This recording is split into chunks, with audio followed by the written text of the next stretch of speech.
Hello guys, দেখুন আপনারা সবাই ঠিক আছে আমাদের পার্টি খেলা খেলাঘাট সব দোকানপাট বন্ধ করে সব একত্র হইয়া যাইতেছে আনারসের মিটিংয়ে। ঠিক আছে, সবাই মিঠুটার সামনে এখানে আনারসে অনেক লোকজন আছে, দোকানপাট আমাদের এখানে সব বন্ধ।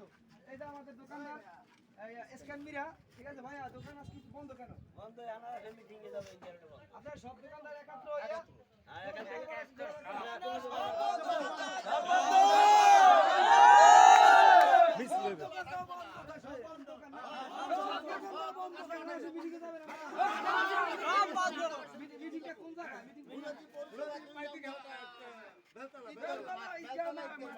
অনেক লোকজন হবে না? সবাই একত্র আছে।